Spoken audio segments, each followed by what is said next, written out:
యోహాను సువార్త 14వ అధ్యాయము 1వ వచనం. యోహాను సువార్త 14వ అధ్యాయము 1వ వచనం నుండి చదువుతున్నాను. మీ హృదయమును కలవరపడనీయకుడి, దేవుని యందు విశ్వాసముంచుచున్నారు, నా యందును విశ్వాసముంచుడి. నా తండ్రి ఎంట అనేక నివాసములు కలవు, లేని ఎడల మీతో చెప్పుదును, మీకు స్థలము సిద్ధపరచ వెళ్ళుచున్నాను. నేను వెళ్ళి మీకు స్థలము సిద్ధపరిచిన ఎడల నేనుండు స్థలములో మీరును ఉండులాగున మరలా వచ్చి నా యొద్ద నుండుటకు మిమ్మును తీసుకొని పోవుదును. నేను వెళ్ళుచున్న స్థలమునకు మార్గము మీకు తెలియనని చెప్పెను. అందుకు తోమా, ప్రభువా, ఎక్కడికి వెళ్ళుచున్నావో మాకు తెలియదే, ఆ మార్గము ఎలాగూ నాకు తెలియనని ఆయన అడగగా, యేసు, నేనే మార్గమును సత్యమును జీవమును, నా ద్వారానే తప్ప ఎవడునూ తండ్రి యొద్దకు రాడు. మీరు నన్ను ఎరిగి ఉంటే నా తండ్రిని ఎరిగియుందురు, ఇప్పటి నుండి మీరాయనను ఎరుగుదురు, ఆయనను చూచియున్నారని చెప్పెను. అప్పుడు ఫిలిప్పు, ప్రభువా, తండ్రిని మాకు కనపరచుము, మాకంతే చాలని ఆయనతో చెప్పగా, యేసు, ఫిలిప్పు, నేను ఎంతకాలం మీ యొద్దను ఉండినను నీవు నన్ను ఎరుగవా? నన్ను చూచినవాడు తండ్రిని చూచియున్నాడు గనుక తండ్రి మాకు కనపరచమని ఏల చెప్పుచున్నావు? తండ్రి యందు నేనును నా యందు తండ్రియు ఉన్నామని నీవు నమ్ముటలేదా? నేను మీతో చెప్పుచున్న మాటలు నా అంతట నేను చెప్పుటలేదు, తండ్రి నా యందు నివసించుచు తన క్రియలు చేయుచున్నాడు. తండ్రి యందు నేనును నా యందు తండ్రియు ఉన్నామని నమ్ముడి, లేదా ఈ క్రియల నిమిత్తమైనను నన్ను నమ్ముడి. నేను తండ్రి యొద్దకు వెళ్ళుచున్నాను గనుక నేను చేయు క్రియలు నా యందు విశ్వాసముంచువాడును చేయును, వాటికంటే మరి గొప్పవి అతడు చేయునని మీతో నిశ్చయముగా చెప్పుచున్నాను. మీరు నా నామమున దేనిని అడుగుదురో తండ్రి కుమారుని యందు మహిమపరచబడుటకే దానిని చేతును. నా నామమున మీరు నన్నేమి అడిగినను నేను చేతును. పరిశుద్ధుడా, జీవం కలిగిన దేవా, జీవాధిపతి, స్తోత్రములు తండ్రి. ఈ రీతిగా మరొక్కసారి మీ పరిశుద్ధ గ్రంథంలో నుండి కొన్ని వాక్యలేఖనాలు చదవటానికి నీవు కృప చూపించావు తండ్రి, అందుని బట్టి వందనములు. అయితే ప్రభువా, ఇప్పుడు మీ యొద్ద నుండే ప్రభువా యేసయ్య పరలోక ఆహారాన్ని, ఆత్మీయమైన మన్నాను ప్రభా ఆశించుచున్నాము తండ్రి. నీవే ఈ బలిపీఠం యొద్ద ప్రభా నిలబడి ప్రభా యేసయ్య జీవాహారముతో ప్రభా మా హృదయాలను ప్రభా యేసయ్య మా ఆత్మలను, మా అంతరంగాలను ప్రభా తృప్తిపరచమని కోరుచున్నా మా గొప్ప దేవుడా. ప్రభా, ఆత్మీయమైన ఆహారం మాకు అనుగ్రహించబడుచుంటుండగా సమృద్ధిగా ప్రభా పుష్టిగా మేము ప్రభా తిని ప్రభా అరాయించుకొని మా అణువులో ప్రభా ఈ వాక్యాన్ని ప్రభా యేసే నింపుకొనగలుగుటకు తండ్రి నీవే కృప చూపించమని కోరుచున్నా మా గొప్ప దేవుడా. ప్రభా, యేసే వాక్యాన్ని బట్టి మా జీవితాలు మార్చబడటానికి నీవే కృప చూపించమని కోరుకుంటూ ఇచ్చిన ప్రార్థన ప్రభు అయిన యేసుక్రీస్తు నామములో అడిగి వేడుకొంచున్నాము. ఆమేన్. దయచేసి కూర్చున్నాను. అన్ని నామముల కన్నా ఉన్నతమైన నామము, ప్రశస్తమైన నామము ప్రభు అయిన యేసుక్రీస్తు అనే ఘనమైన నామానికి మహిమ కలుగునుగాక. కూడి వచ్చిన సంఘానికి నా శుభములు. ఈ రీతిగా మరొక్కసారి దేవుని యొక్క మహాకృపను బట్టి మరి దేవుని సన్నిధానానికి మనమంతా నడిపించబడ్డాము. ఈ రీతిగా దేవుని స్తుతించగలిగాము, ఆరాధించగలిగాము. మరొక్కసారి దేవుని నిత్య జీవపు మాటలు వినటానికి దేవుడు కృప చూపించున్నాడు. అటువంటి కృప చూపించిన మన దేవునికే మహిమ కలుగునుగాక. ఆమేన్. గమనించండి, ఈ 27వ తారీఖున అంటే ఈ శుక్రవారం కాకుండా వచ్చే శుక్రవారం మనకు ఆల్నైట్ ప్రేయర్ ఉంటుంది. మరి విజయవాడ సంఘమునందు, మొగలరాజపురం సంఘమునందు ఆల్నైట్ ప్రేయర్ 27వ తారీఖున ఆఖరి శుక్రవారం మరి 9 గంటల నుండి రాత్రి 9 గంటల నుండి ఉదయం 4 గంటల వరకు మరి ఆల్నైట్ ప్రేయర్ జరుగుతుంది. ఖచ్చితంగా 9 గంటలకల్లా ప్రారంభం అవుతుంది, 4 గంటలకల్లా ముగించబడుతుంది. కనుక సంఘమంతా 9 గంటలకల్లా మరి మొగలరాజపురం సంఘమునందు మరి సమావేశమైతే మరి దేవుని యొక్క దీవెనలు, ఆశీర్వాదాలు మరి పొందుకోవడానికి అవకాశం ఉంటుంది. దయచేసి ఆ విషయాన్ని గమనించవలసిందిగా కోరుతా ఉన్నాను. పాస్టర్ బెన్నీ గారి సతీమణి గారికి మరి ఒంట్లో బాగుండలేదంట, మరి హాస్పిటల్లో జాయిన్ చేశారు హైదరాబాద్లో. మరి ప్రార్థన విన్నపం ఇచ్చున్నారు. మీ వ్యక్తిగతమైన ప్రార్థనలో మరి జ్ఞాపకం చేసుకోవాల్సిందిగా మరి కోరుతా ఉన్నాను. వాక్యంలోనికి వెళ్ళటానికి మునుపు మరి ఒక సహోదరి చిన్న ప్రశ్న అడిగారు. పాస్టర్ గారు, మా మనవడు మా మనవరాలు మరి బాప్తిస్వం తీసుకోవాలని కోరుకుంటున్నారండి. మరి బాప్తిస్వం తీసుకోవాలంటే మరి ఎంత వయసు ఉండాలి, కనీసం ఎంత వయసు ఉండాలి అని మరి ప్రశ్న వేశారు. ప్రశ్న వేసినప్పుడు మరి నా సొంత మాటలు చెప్తే సరిపోదు, కానీ మరి ప్రవక్త ఏం చెప్పాడో మరి దాన్ని చెప్పవలసిన అవసరం ఉన్నది. నా సొంత మాటలు కాదు, కానీ మరి ప్రవక్త చెప్పిన మాటలు. ప్రవక్తని ఇలాగే ప్రశ్న వేశారు. ప్రవక్తకి వేసిన ప్రశ్న మరి తెలుగులో ఇది మరి తర్జుమా చేయబడిందో లేదో తెలియదు, మరి నాకైతే నెట్లో కనిపించలేదు తెలుగు వర్తమానము. ఇది 1961 సంవత్సరము 7వ తారీఖు 7వ నెల 23వ తారీఖు. గాడ్ బీయింగ్ మిస్అండర్స్టూడ్, దేవుని గురించి అపార్థం చేసుకొనుట అనే వర్తమానం 1961 సంవత్సరం 7వ నెల 23వ తారీఖు చెప్పిన వర్తమానంలో మరి ఈ ప్రశ్న వేయబడింది. The 2 children aged 6 to 8 years were here at the altar this morning. How soon is it advisable to have them baptized? ఇద్దరు పిల్లలు 6 నుండి 8 సంవత్సరాల లోపు పిల్లలు ఈ ఉదయకాలమున బలిపీఠం యొద్దకు వచ్చారు. ఎంత త్వరగా వారు బాప్తిసం తీసుకోవచ్చు అని ప్రశ్న అడగబడినప్పుడు, ఇంగ్లీష్లో చదవట్లేదు, ఆ ఇంగ్లీష్లో చెప్పిందంతా స్క్రీన్ షాట్ తీసి మన చర్చ్ గ్రూప్లో పోస్ట్ చేశానండి. ఏ వర్తమానం ఎక్కడ చెప్పాడో అది ఇంగ్లీష్లో ఉంది, మరి దాన్ని తెలుగులో డైరెక్ట్గా చెప్పేస్తూ ఉన్నాను. ప్రవక్త చెప్పిన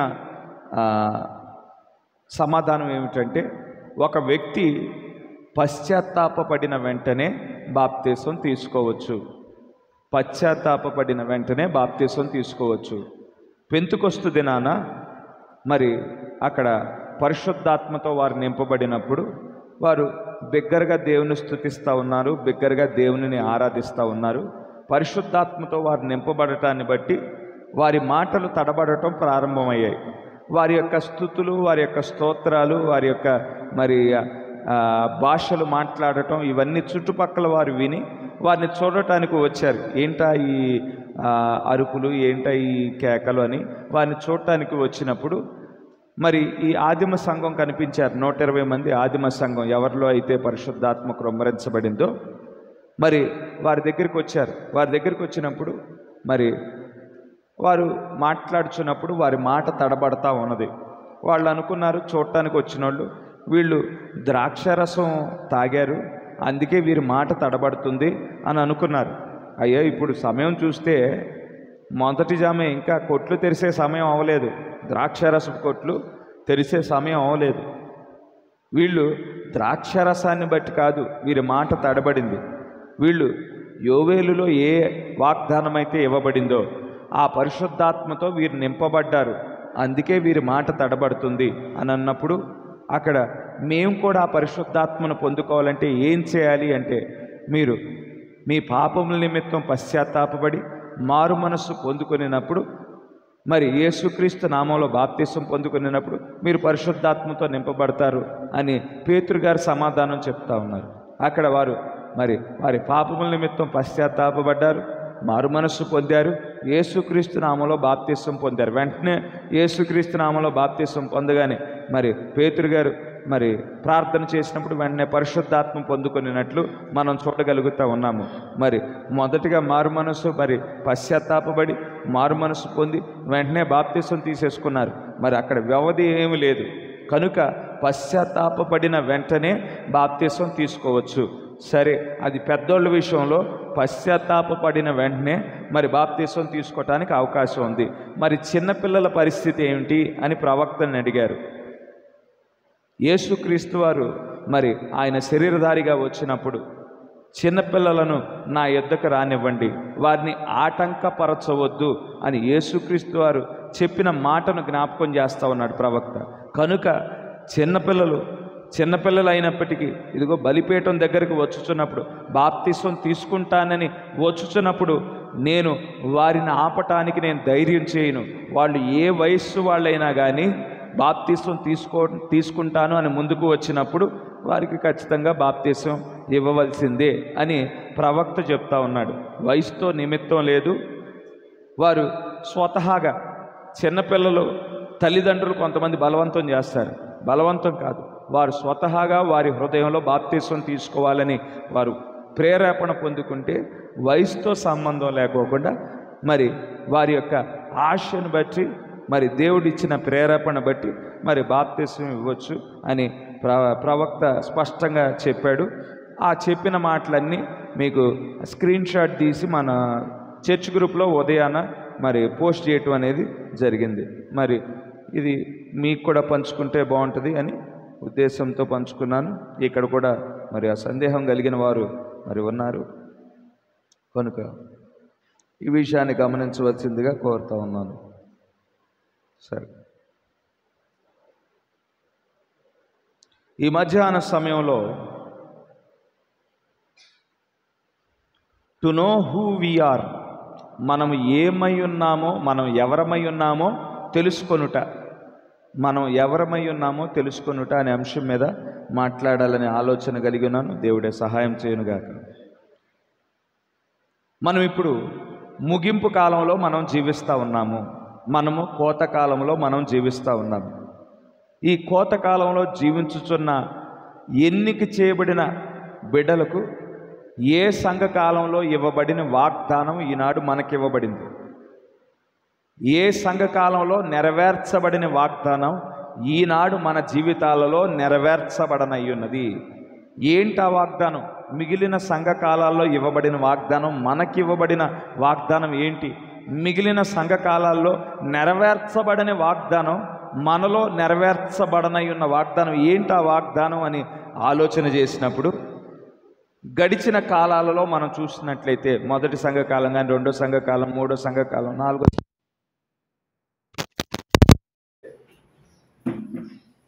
పరిశుద్ధులు వారు దేవుని యందు విశ్వాసం ఉంచారు. పరిశుద్ధులు వారు దేవుని పైన ఆధారపడి జీవించారు. వాక్యానుసారమైన జీవితాన్ని కలిగి ఉన్నారు. అయినప్పటికీ వారు భౌతికమైన జీవితము, భౌతికమైన ప్రయాణం ముగించబడిన తర్వాత, వారు మరణించిన తర్వాత అవతలి గట్టుకు వెళ్ళారు. గడిచిన 6 సంఘకాలాల్లో అన్యుల కాలం ఆ 7 సంఘకాలాలుగా డివైడ్ చేయబడింది. ఇప్పుడు మనం ఆఖరి సంఘకాలంలో ఉన్నాం కనుక మనకంటే ముందు 6 సంఘకాలాలు ఉన్నాయి. ఈ 6 సంఘకాలాల్లో ప్రజలు ఎంత పరిశుద్ధంగా జీవించినా, వాక్యానుసారమైన జీవితాన్ని జీవించినా కానీ భౌతికంగా వారు మరణించినప్పుడు అవతలి గట్టుకు చేరే పరిస్థితి. కానీ ఈ ముగింపు కాలంలో మనం మరణం చూడకోకుండా, సమాధిలో పాతి పెట్టబడకుండా సజీవముగా ఉంటుండగానే క్షయమైన ఈ శరీరం మీద అక్షయతను ధరించుకోవటానికి గాను దేవుడు వాగ్దానం ఇచ్చాడు. ఇది మొదటి సంఘకాలానికి ఇవ్వాలా, రెండో సంఘకాలానికి ఇవ్వాలా, మూడో సంఘకాలానికి ఇవ్వాలా, 4, 5, 6 సంఘకాలానికి ఇవ్వాలా. ఈ ముగింపు కాలంలో ఆ పరిపూర్ణతలోనికి దేవుని సంఘాన్ని దేవుడే తీసుకువెళ్తా ఉన్నాడు. అటువంటి పరిపూర్ణమైన వాక్యాన్ని కూడా ఇస్తానని దేవుడు వాగ్దానం చేశాడు. కనుక గమనించండి, ఈనాడు మనకివ్వబడిన వాక్యము మొదటి సంఘకాలంలో ప్రజలు చూసిన దానికంటే మనం తేటగా చూస్తూ ఉన్నాం. దేవుని యొక్క విమోచన ప్రణాళిక ఏంటి, దైవత్వం గురించి కానీ మరి దైవత్వం గురించి ప్రత్యక్షతే కానీ, మరి ఈ 70 వారాలు, దానియేలు 70 వారాలే కానీ, ఇక ఆదికాండం 1వ అధ్యాయం నుండి ప్రకటన గ్రంథం ఆఖరి అధ్యాయం వరకు సమస్త వాక్యము ఈనాడు మనకి తెరవబడి ఉన్నది. ఇప్పుడు తెరవబడిన వాక్యముతో దేవుడు ఏం చేస్తూ ఉన్నాడు? మనల్ని మునుపుండిన సంఘకాలాల్లో పరిశుద్ధులు కలిగి ఉండిన విశ్వాసము కంటే ఈనాడు మనం అధికమైన విశ్వాసం కలిగి ఉండాలి. ఎందుకంటే వారికి ఇవ్వబడిన వాగ్దానం ఇప్పుడు మనకివ్వబడింది. వారు కలిగి ఉండిన విశ్వాసము కంటే మనం ఇప్పుడు అధికమైన విశ్వాసాన్ని కలిగి ఉండాలి. వారు కలిగి ఉన్న పరిపూర్ణత కంటే అధికమైన పరిపూర్ణమైన విశ్వాసాన్ని పొందుకోవటానికి, ఆ పరిపూర్ణమైన మరి ఆ రూపాన్ని, పరిపూర్ణమైన మానవుడి స్వరూపాన్ని మనం పొందుకోవటానికి గాను దేవుడు ఏం చేశాడు? పరిపూర్ణమైన వాక్యాన్ని ఇచ్చాడు. ఆ వాక్యములో రూపాంతరపు శక్తిని నింపాడు, రూపాంతరపు విశ్వాసాన్ని నింపాడు. హల్లెలూయా.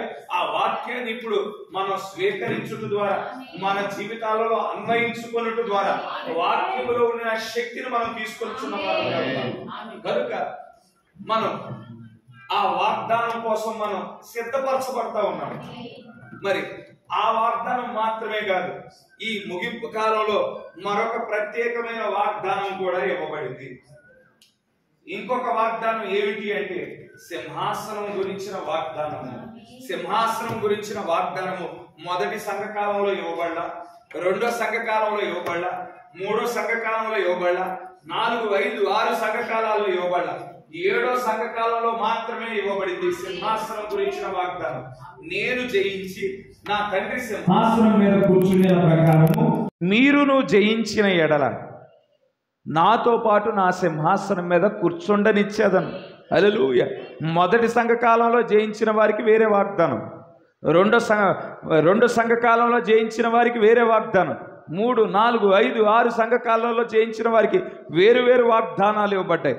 7వ సంఘకాలంలో జయించిన వారికి నాతో పాటు నా సింహాసనం మీద కూర్చుండబెట్టుకుంటాను అని వాగ్దానం ఇవ్వటం మనం చూడగలుగుతామండి. 7వ సంఘకాలంలోనే దేవుడు ఎందుకు ఈ సింహాసనం సంబంధించిన వాగ్దానం ఇస్తున్నాడు అని ఆలోచన చేసినప్పుడు దేవుడు దానికి కూడా ఒక ప్రత్యేకమైన ఉద్దేశాన్ని కలిగి ఉన్నాడు. ఆదికాండంలో మనం చూసినట్లయితే ఆదికాండం 1వ అధ్యాయంలో దేవుడు అవ్వ ఆదాములను సృజించినట్లు మనం చూడగలుగుతూ ఉన్నాం. 1వ అధ్యాయంలో వారు ఆత్మస్వరూపులుగా సృజించబడ్డారు. దేవుడు ఏ విధంగా ఆత్మస్వరూపిగా ఉన్నాడో ఆదికాండంలో సృజించబడిన అవ్వ ఆదాములు ఆత్మస్వరూపులుగా ఉన్నారు. 2వ అధ్యాయం దగ్గరికి వచ్చేపాటికి ఆదాము కొరకు ఒక శరీరాన్ని నిర్మించాడు. ఏ విధంగా నిర్మించాడు? భూమి యొక్క మంటిని తీసుకున్నాడు, ఆ మంటిని ఆదాము యొక్క శరీరంగా మలిచాడు. కనుక కొంతకాలము అవ్వ యొక్క ఆత్మ, ఆదాము యొక్క ఆత్మ ఆదాములోనే ఉన్నది. తర్వాత ఆదాము ఒంటరిగా ఉండుట మంచిది కాదు అని దేవుడు ఆలోచన చేసి సాటి అయిన సహాయాన్ని చేయాలని ఆలోచన చేసి ఇప్పుడు అవ్వ కొరకు కూడా ఒక శరీరాన్ని తయారు చేస్తున్నాడు, శరీరాన్ని నిర్మిస్తూ ఉన్నాడు. ఆ శరీరాన్ని నిర్మించడానికి గాను ఆదాముకి ఏం చేశాడు? దేవుడు గాఢ నిద్రను కలుగు చేశాడు. ఆదాము యొక్క పక్కటెముకను తీశాడు. ఆ పక్కటెముకను తీసుకొని అవ్వ కొరకు శరీరాన్ని నిర్మించడం మొదలుపెట్టాడు. కాళ్ళు చేశాడు, మోకాళ్ళ భాగం చేశాడు, నడుము భాగం చేశాడు, ఛాతి భాగం చేశాడు. అలా ఒక్కొక్క స్టెప్పులో అవ్వను నిర్మించుకుంటా వచ్చాడు. అవ్వను నిర్మించిన తర్వాత దేవుడు ఏం చేశాడు? వారిరువురిని ఈ భూమి మీద దేవుడు సృజించిన సమస్త సృష్టి మీద పరిపాలకులుగా నియమించబడ్డారు.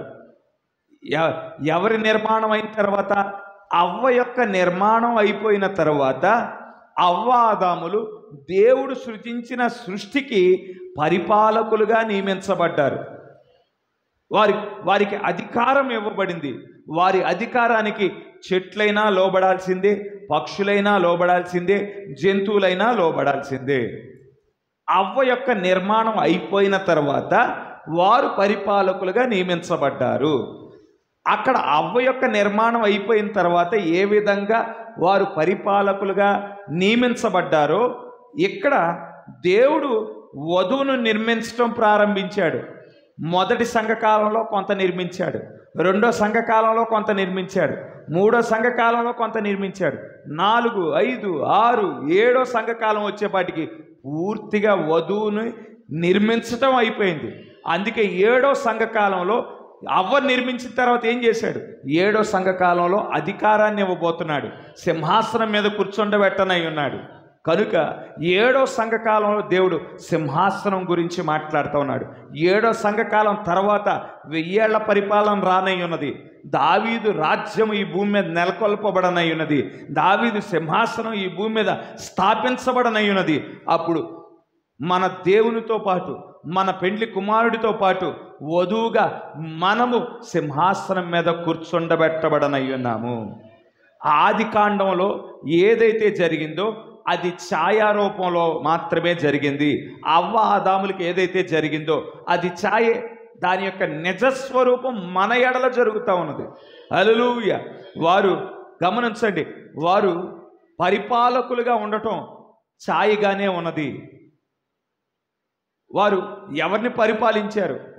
పక్షులను పరిపాలించారు, జంతువులను పరిపాలించారు, ప్రకృతిని పరిపాలించారు. మనం 1000 ఏళ్ల పరిపాలనలో ఎవరిని పరిపాలించనై ఉన్నాం?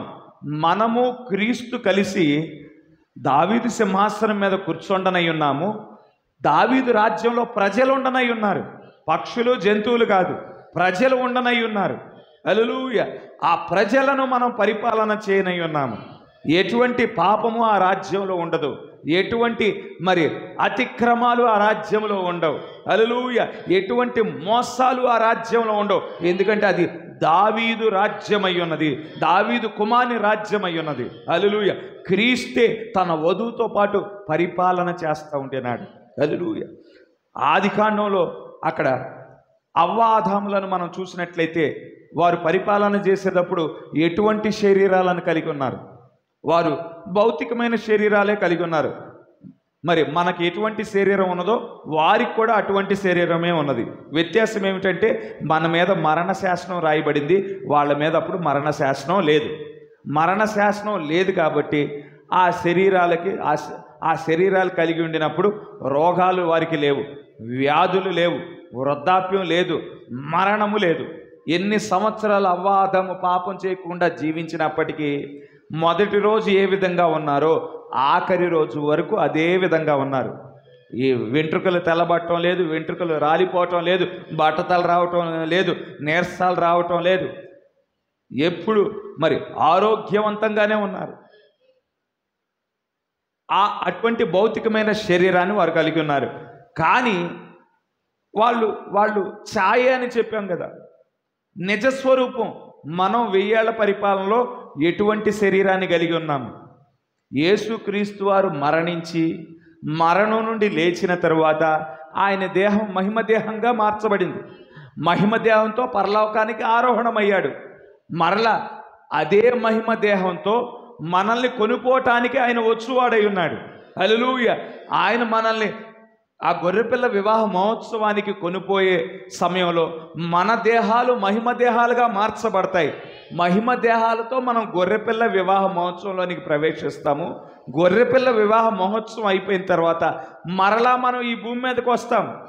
ఏ దేహంతో వస్తామంటే గొర్రెపిల్ల వివాహ మహోత్సవంలో ఏ మహిమ దేహాన్ని అయితే మనం కలిగి ఉన్నామో అదే మహిమ దేహంతో మనం ఈ భూమి మీదకి వస్తాము.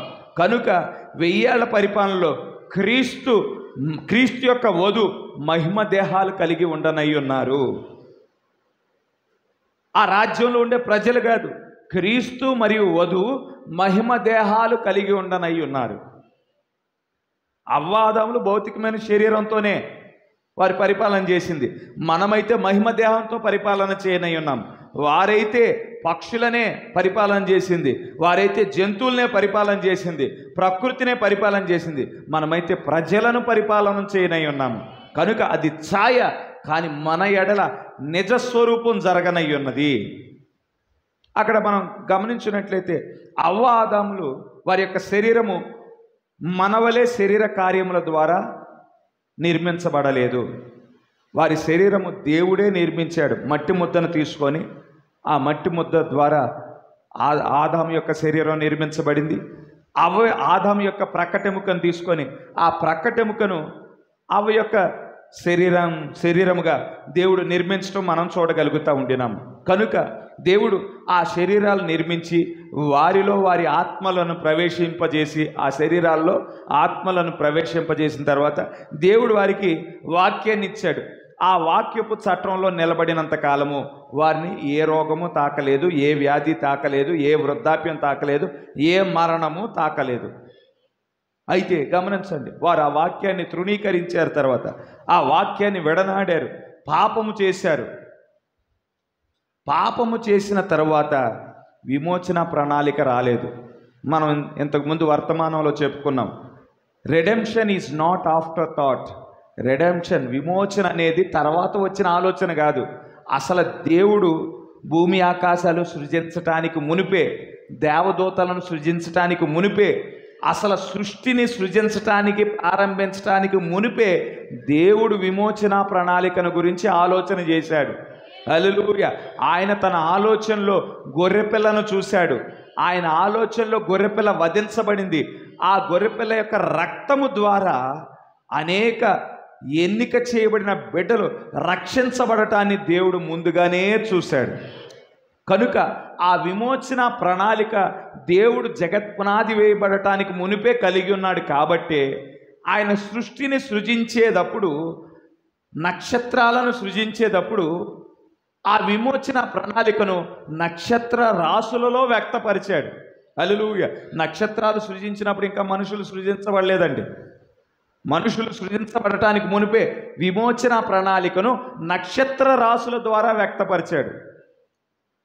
ఈ సింహరాశి, మేషరాశి ఒక్కొక్క దానికి ఒక్కొక్క అర్థం ఉన్నది. సింహరాశి ఆఖరి రాశి, యోధా గోత్రపు సింహముగా దేవుడు రానే ఉన్నాడు.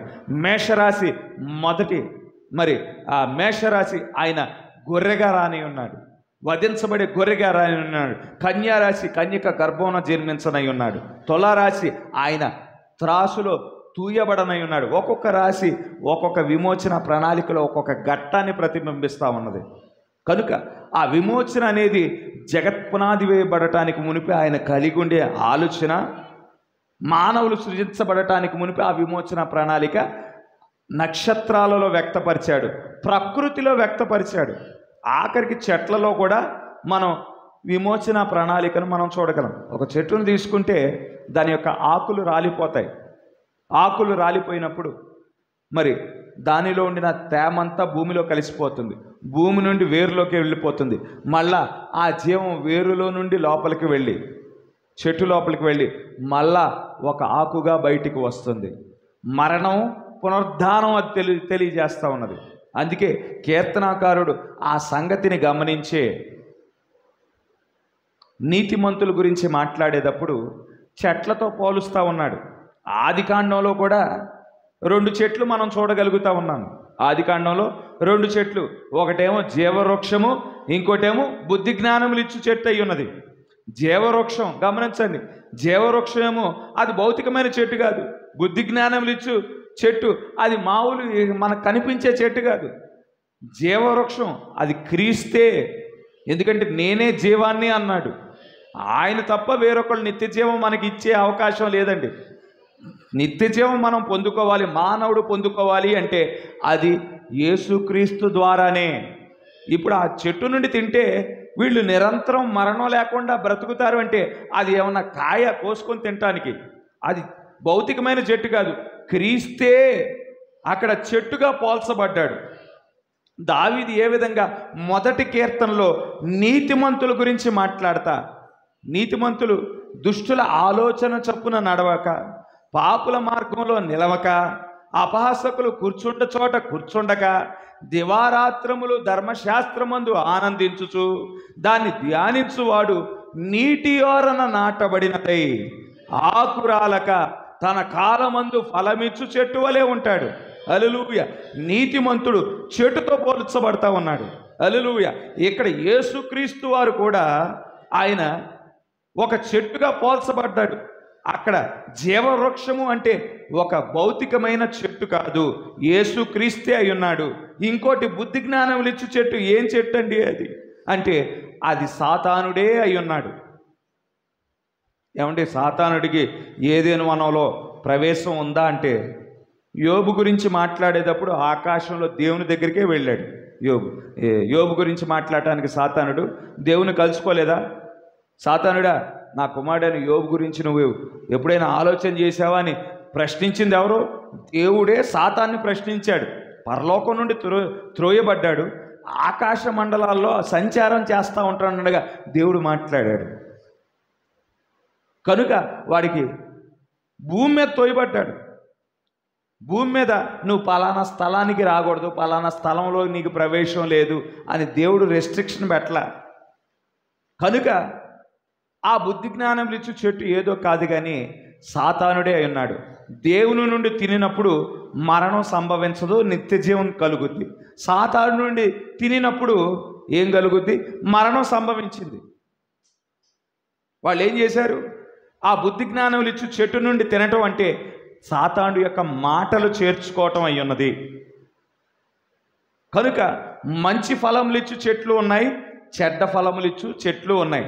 మంచి ఫలములు ఇచ్చు చెట్లకి ఉదాహరణలు అంటే మోషే ఒక మంచి ఫలం ఇచ్చు చెట్టు అయి ఉన్నాడు, పౌలు ఒక మంచి ఫలం ఇచ్చు చెట్టు అయి ఉన్నాడు, ఏలియా ఒక మంచి ఫలం ఇచ్చు చెట్టు అయి ఉన్నాడు, ఎలీషా ఒక మంచి ఫలం ఇచ్చు చెట్టు అయి ఉన్నాడు. ఈ కాలపు వర్తమానికుడు మంచి ఫలం ఇచ్చు చెట్టు అయి ఉన్నాడు. వారి నుండి తినినప్పుడు మరణించరు. అంటే వారి నుండి తినటం అంటే వారి మాటలు చేర్చుకున్నప్పుడు, వారికి దేవుడు బయలుపరిచిన వాక్యాన్ని మనం విని దానిని బట్టి జీవించినప్పుడు, మోషే వర్తమానాన్ని విని మోషేని వెంబడించినప్పుడు ఏం జరిగింది? ఐగుప్తు దేశం నుండి వారికి స్వతంత్రత పొందుకున్నారు.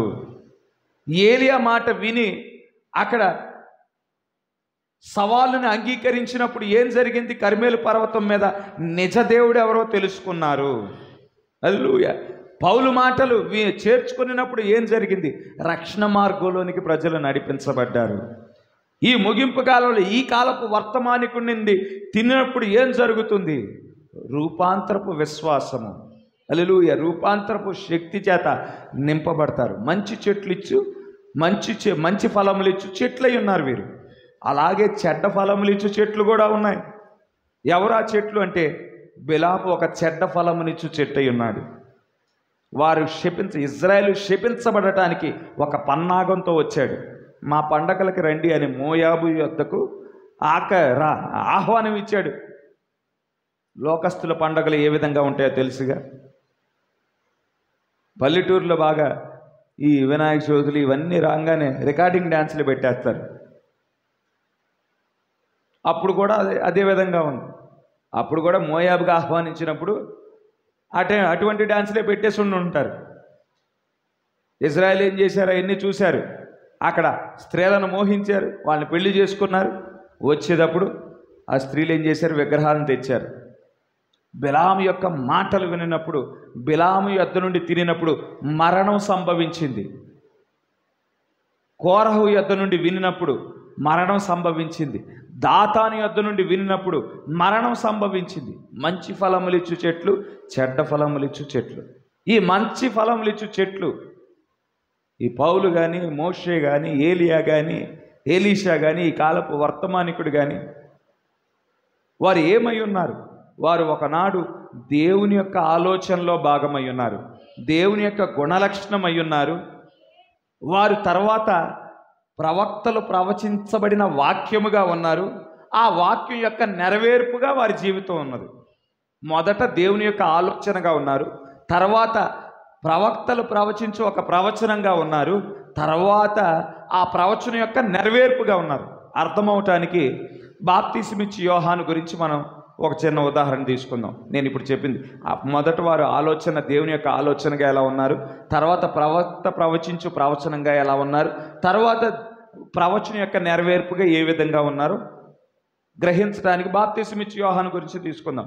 బాప్తిస్మిచ్చి యోహాను మనందరినీ దేవుడు జగత్పునాది వేయబడటానికి మునిపే ఆయన ఎరిగి ఉండినట్లు బాప్తిస్మిచ్చి యోహాను కూడా జగత్పునాది వేయబడటానికి మునిపే బాప్తిస్మిచ్చి యోహాన్ని ఎరిగి ఉన్నాడు. బాప్తిస్మిచ్చి యోహాను దేవునిలో ఆలోచన అయి ఉన్నాడు, దేవుని యొక్క గుణలక్షణమై ఉన్నాడు, ఆయన వెన్నులో నుండి వచ్చిన ఒక కణమై ఉన్నాడు. హల్లెలూయా. తర్వాత దేవుడు బాప్తిస్మిచ్చి యోహాను గురించి ఏ ఆలోచన అయితే కలిగి ఉన్నాడో ఆ ఆలోచన యెషయా ప్రవక్తకి బయలుపరచబడింది. దేవుడు ఏ ఆలోచన కలిగి ఉన్నాడు తన హృదయంలో? బాప్తిస్మిచ్చి యోహాను క్రీస్తు యొక్క మొదటి రాకడకు మునుపు అరణ్యంలో వినిపించడి ఒక స్వరముగా ఉండాలి. బాప్తిస్మిచ్చి యోహాను క్రీస్తు యొక్క మొదటి రాకడకు మునుపు ఆయన మార్గాన్ని సరళపరిచేవాడిగా ఉండాలని దేవుడు ముందుగానే ఆలోచన చేశాడు. ఆ ఆలోచనను యెషయా చూచునట్లు దేవుడు ఏం చేశాడు? కృప చూపించాడు. దేవుడు ఎటువంటి ఆలోచన బాప్తిస్మిచ్చి యోహాను గురించి ఎటువంటి ఆలోచన కలిగి ఉన్నాడో యెషయా చూడగలిగాడు. చూసి ప్రవచనాన్ని ప్రవచించాడు. క్రీస్తు రావటానికి మునుపు బాప్తిస్మిచ్చి యోహాను అరణ్యంలో వినిపించడి ఒక స్వరముగా ఉంటాడు అని ప్రవచించాడు. బాప్తిస్మిచ్చే యోహాను గురించి పుట్టడానికి మునిపే, కొన్ని వందల సంవత్సరాలకు మునిపే అరణ్యంలో వినిపించడు ఒక స్వరముగా ఉంటాడు, క్రీస్తు యొక్క మార్గాన్ని సరళపరిచేవాడిగా ఉంటాడు అని ముందుగానే ప్రవచించబడింది. అదే బాప్తిస్మిచ్చు యోహాను గురించి మలాకీ దగ్గరికి వచ్చేపాటికి తండ్రుల హృదయాన్ని పిల్లల తట్టు త్రిప్పువాడై ఉన్నాడని ప్రవచించబడింది. దేవుని యొక్క ఆలోచనలు ఈ ప్రవక్తలు ఏం చేశారు? చూడగలిగి ఆ ప్రవచనాలను ప్రవచించారు. అవి అక్షరార్థంగా భద్రపరచబడ్డాయి. ఏదైతే అక్షరార్థంగా భద్రపరచబడ్డాయో అది వాస్తవతగా మార్చటానికి గాను దేవుడు ఎవరిని సిద్ధపరిచాడు? ఎలిజబెత్ని సిద్ధపరిచాడు, జకర్యాను సిద్ధపరిచాడు. దేవుని వాక్యము వ్యక్తపరచడానికి, నిజస్వరూపం కావటానికి భౌతికమైన ఒక శరీరం కావాలి. ఆ భౌతికమైన శరీరాన్ని తీసుకువచ్చు వారే జకర్యా మరియు ఎలిజబెత్ అయి ఉన్నారు. వారి శారీరక కలయిక ద్వారా ఒక పిండము రూపించబడింది. ఇప్పుడు జన్మించిన ఆ వ్యక్తి శరీరమేమో వీరి కలయిక ద్వారా సృజించబడింది, ఆత్మనేమో అంతరాత్మేమో దేవుని చేత దేవునిలో భాగమై ఉన్నది, దేవుని యొక్క కణమై ఉన్నది. కనుక ఇప్పుడు ఆయన ప్రవచించబడిన వాక్యం యొక్క నెరవేర్పుగా ఉన్నాడు. ఇప్పుడు బాప్తిస్మిచ్చు యోహాను గారు ఈ ప్రత్యక్షత పొందుకున్న తర్వాత బాప్తిస్మిచ్చు యోహాను గారు మీరు ఎవరు అని అడిగినప్పుడు ఆయన ఏమని చెప్తాడు? నేను జకర్యా గారి కుమారుని అని చెప్తాడా? ఎలిజబెత్ కుమారుని అని చెప్తాడా? నేను ఫలానా గోత్రానికి సంబంధించిన వాడిని అని చెప్తాడా? ఏమాత్రం చెప్పడు. భౌతికమైన పుట్టుక గురించి ఏమాత్రం మాట్లాడు. ఎందుకంటే ప్రత్యక్షత పొందుకున్న తర్వాత ఆ భౌతికమైన జననాన్ని దాటుకొని ఆత్మీయమైన సంగతులు చూచువారుగా ఉంటారు. హల్లెలూయా. అసలు ఈ జకర్యా అనే వ్యక్తి భూమి మీద రావటానికి మునిపే, ఎలిజబెత్ అనే ఈ స్త్రీ భూమి మీద రావటానికి మునిపే నా గురించి ప్రవచించబడింది. నేను యెషయా ప్రవచనం యొక్క నెరవేర్పునై ఉన్నాను, మలాకీ ప్రవచనం యొక్క నెరవేర్పునై ఉన్నాను. వారు ప్రవచించడానికి మునిపే నేను దేవుని యొక్క ఆలోచన అయి ఉన్నాను, దేవునిలో భాగమై ఉన్నానని చెప్పువారిగా ఉంటారు. హల్లెలూయా.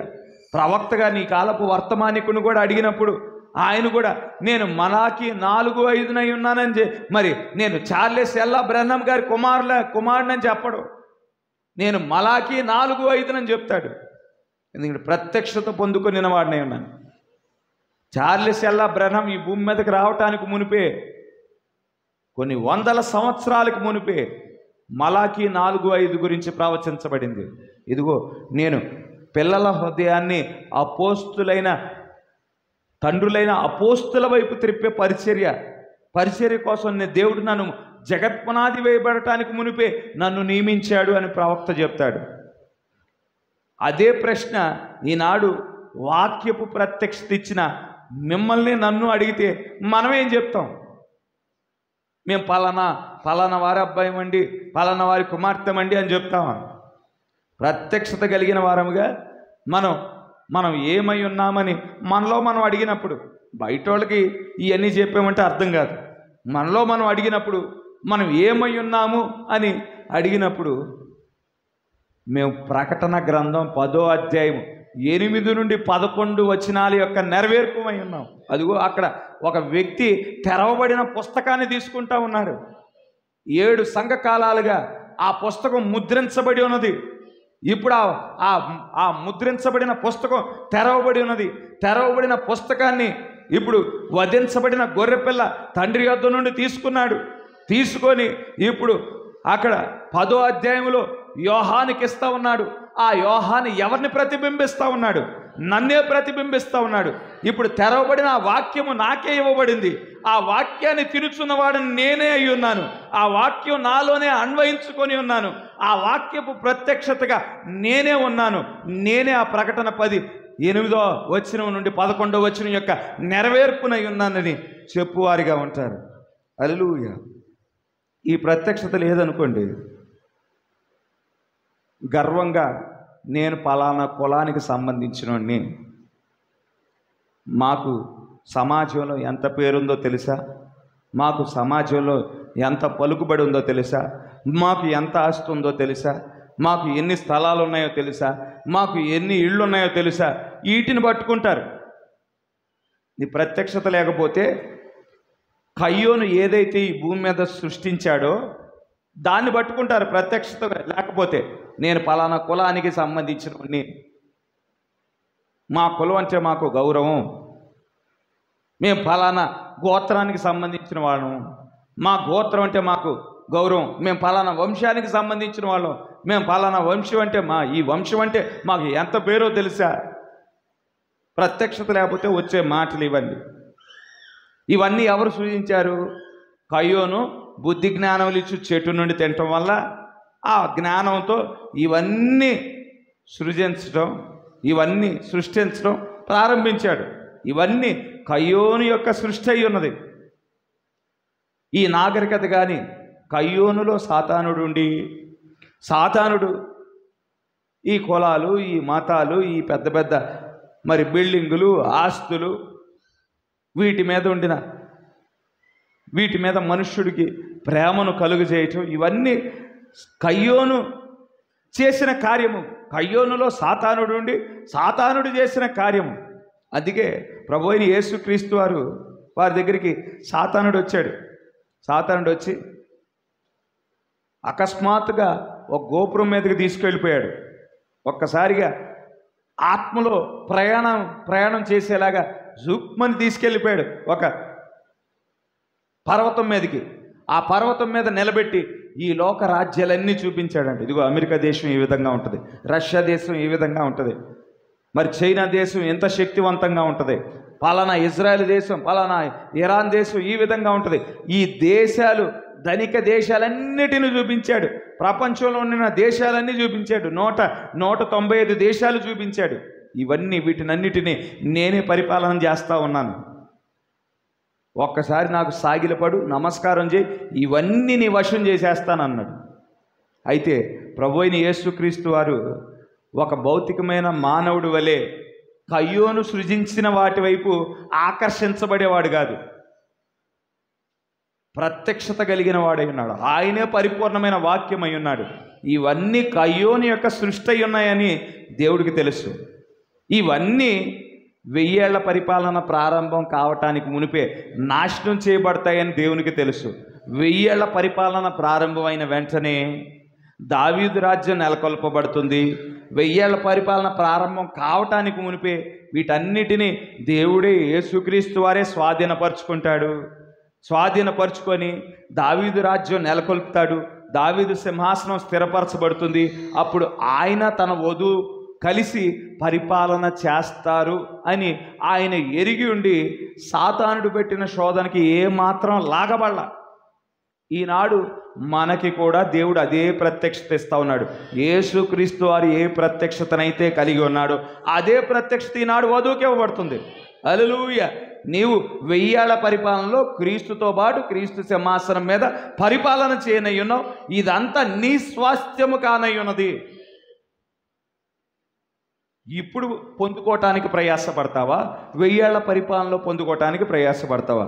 ఇప్పుడైతే ఒక మానవుడు 70 ఏళ్ల కంటే ఎక్కువ జీవించలేడు. ఇప్పుడు మానవుడు 70 ఏళ్ల కంటే ఎక్కువ జీవించలేడు. ఆ 70 ఏళ్లలో కూడా ఎంత ఆస్తి సంపాదించినా కానీ తినలేనోళ్ళు చాలామంది ఉంటారు.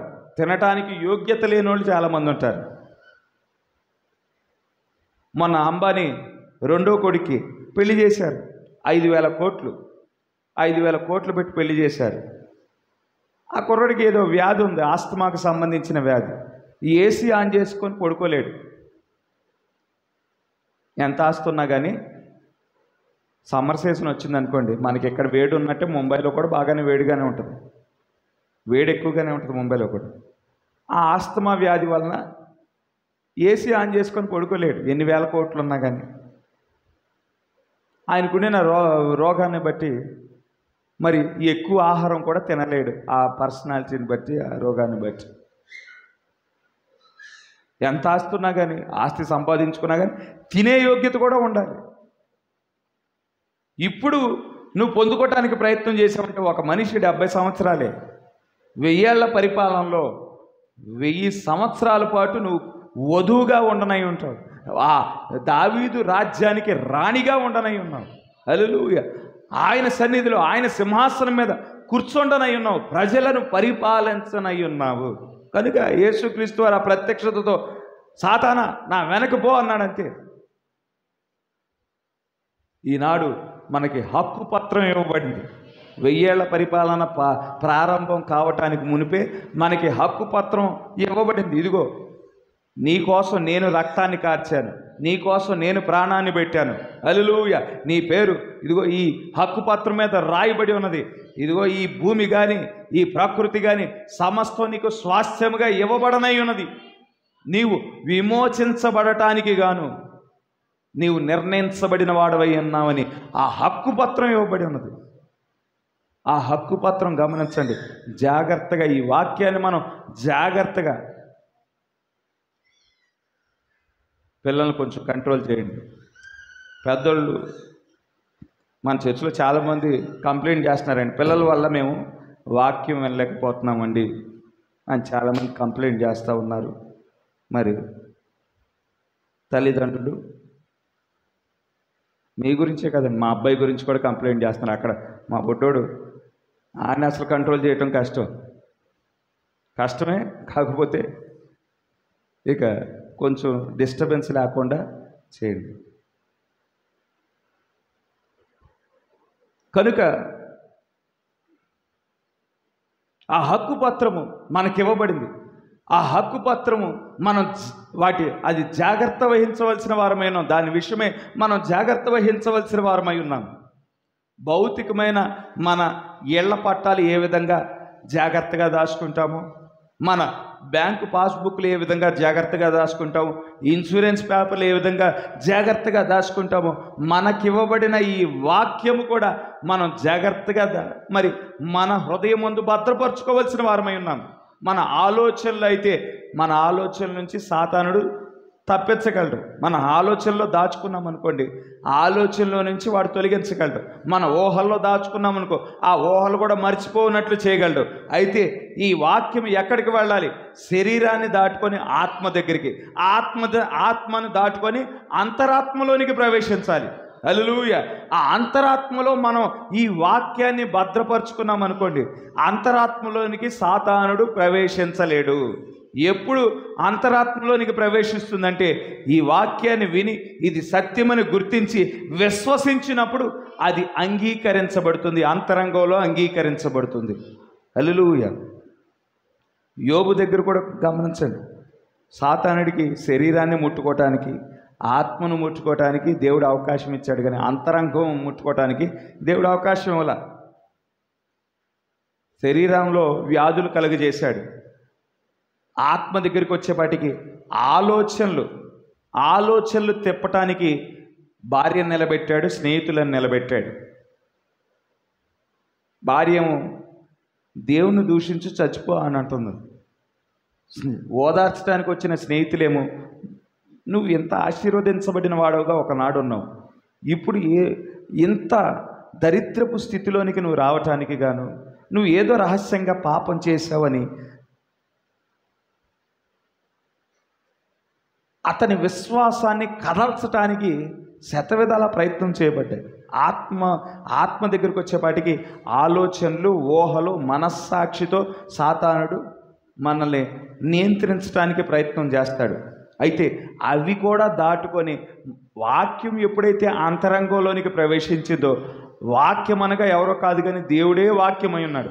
ఆ వాక్యం ఎప్పుడైతే అంతరంగంలోకి ప్రవేశించిందో ఆ వాక్యము ద్వారా మన ఆత్మ నియంత్రించబడుతుంది, ఆ వాక్యము ద్వారా మన శరీరం నియంత్రించబడుతుంది. అందుకే దావీదు ఒక మాట అంటా ఉన్నాడు. దావీదు, నీ ఎదుట నేను పాపము చేయకుండానట్లు నా హృదయములో నీ వాక్యము ఉంచుకొని ఉన్నాను. నా హృదయంలో వాక్యం ఉంచుకున్నానని చెప్తా ఉన్నాడు దావీదు.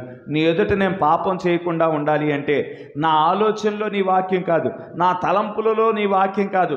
తలంపుల్లో ఉన్నాయి మర్చిపోవచ్చు, ఆలోచనలో ఉన్నాయి మర్చిపోవచ్చు, కానీ అంతరంగంలో మనం దాచుకున్నాం అనుకోండి, హల్లెలూయా, సాతానుడు అక్కడికి ప్రవేశించలేడనే విషయాన్ని మనం గుర్తించవలసిన వారమై ఉన్నాం. కనుక ఇక్కడ దేవునిని మనం గమనించినట్లయితే జగత్పునాది వేయబడటానికి మునిపే ఆయన తన ఆలోచనలో ఒక గొర్రెపిల్లను చూశాడు. ఆ గొర్రెపిల్ల వధించబడింది. ఆ గొర్రెపిల్ల వధించబడుట ద్వారా, ఆ రక్తము ద్వారా అక్కడ ఎన్నిక చేయబడిన ప్రజలను దేవుడు రక్షించుకుంటా ఉన్నాడు. తన వధువును ఆయన ఎన్నిక చేసుకుని ఉన్నాడు. ఆ వధువును తన రక్తంతో కడుగుతా ఉన్నాడు. తన వధువును ఆ రక్తం ద్వారా ఏ ముడత లేని దానిగా, ఏ మచ్చ లేని దానిగా, ఏ కళంకము లేని దానిగా నిలబెట్టుకుంటా ఉన్నాడు. ఒక వధువును ఏర్పాటు చేసుకున్నాడు. జగత్ పునాది వేయబడటానికి మునిపే విమోచన ప్రణాళిక ద్వారా తన వధువును ఏర్పాటు చేసుకున్నాడు. ఒక యవనస్తుని మనం పిలిచి, నీ హృదయంలో ఉన్న ప్రాముఖ్యమైన గోల్ ఏంటి అని అడిగినప్పుడు చిన్న చిన్న కోరికలు బోళ్ళు ఉంటాయి. ఫోన్ కొనుక్కోవాలండి, బండి కొనుక్కోవాలండి, మంచి బట్టలు కొనుక్కోవాలి, అది కావాలి, ఇది కావాలి. ప్రాముఖ్యమైనది ఒకటి చెప్పు అంటే వివాహం చేసుకొని ఒక మంచి కుటుంబాన్ని కలిగి ఉండాలి అని చెప్తాడు. అది ఎక్కడి నుంచి వచ్చింది యవనస్తుడికి అంటే దేవుని యొద్ద నుండే వచ్చింది. ఎందుకంటే మనం దేవుని యొక్క వెన్నులో నుండి వచ్చిన వారమై ఉన్నాం. హల్లెలూయా. కనుక మన దేవుని యొక్క గుణలక్షణాలను మనం కొంత సంక్రమించుకున్నాం. హల్లెలూయా. దేవుని యొక్క ఇప్పుడు నా తండ్రి యొద్ద నుండి నేను వచ్చిన వాడిని కాబట్టి, భౌతికమైన నా తండ్రిలో నుండి నేను వచ్చిన వాడిని కాబట్టి నా తండ్రికి ఉండిన రంగే ఉంటుంది, నా తండ్రికి ఉన్న ముఖ కవళికలే ఉంటాయి, నా తండ్రికి ఉన్న స్వభావం మీరు చూడొచ్చు, అవి మ్యాచ్ అవ్వటం చూడొచ్చు. అలాగే మన అంతరాత్మ, మన అంతరంగం ఎక్కడి నుంచి వచ్చింది? మన దేవుని యొద్ద నుండి వచ్చింది. ఈ శరీరంలో అయితే తండ్రి భౌతికమైన తల్లిదండ్రుల యొక్క గుణలక్షణాలు కనిపిస్తాయి. కానీ ఆ శరీరం లోపల ఒక అంతరంగం ఉన్నది. ఆ అంతరంగం ఎక్కడి నుంచి వచ్చిందంటే దేవుని యొక్క వెన్నులో నుండి వచ్చింది. హల్లెలూయా. అది దేవుని యొక్క గుణలక్షణాలను వ్యక్తపరిచేదిగా ఉంటుంది. కనుక ఒక కుటుంబాన్ని కలిగి ఉండాలి, మరి ఆ కుటుంబంతో సహవాసం చేయాలి అనే ఆ గుణలక్షణం మొదటగా దేవుడు కలిగి ఉన్నాడు. దేవుడు కలిగి ఉండి ఆ కుటుంబానికి కావలసినవన్నీ సృజించడం మొదలుపెట్టాడు. ఆ కుటుంబానికి కావలసిన ఆకాశాన్ని, ఆ కుటుంబానికి కావలసిన భూమిని, ఆ కుటుంబానికి కావలసిన నక్షత్రాలు, సూర్యుడు, చంద్రుడు, పక్షులు, జంతువులు, వీటన్నిటినీ వారి కోసం సృజించబడ్డాయి.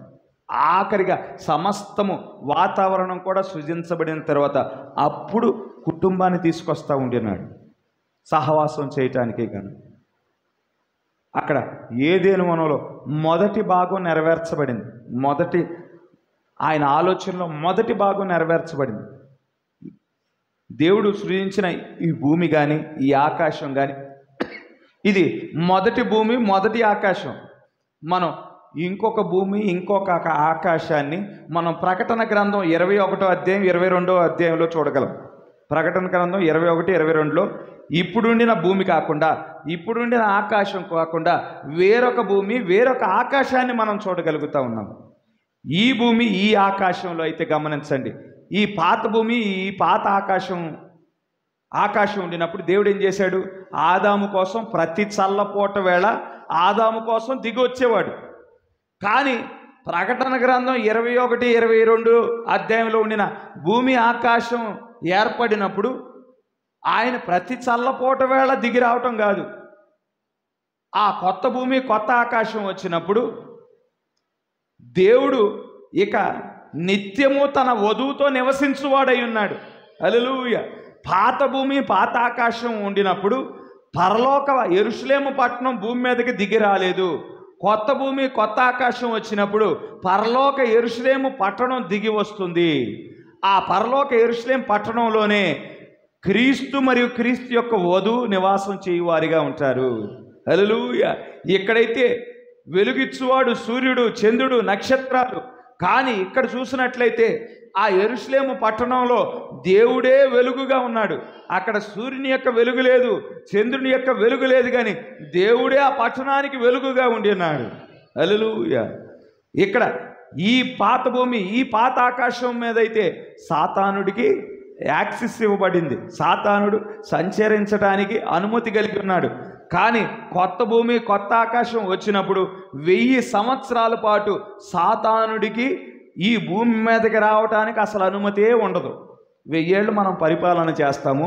ఆ 1000 ఏళ్ల పాటు సాతానుడికి భూమి మీదకి ప్రవేశించడానికి అసలు అనుమతే ఉండదు. 1000 ఏళ్ళు దాటిన తర్వాత సాతానుడు విడుదల చేయబడతాడు అని రాయబడి ఉన్నది.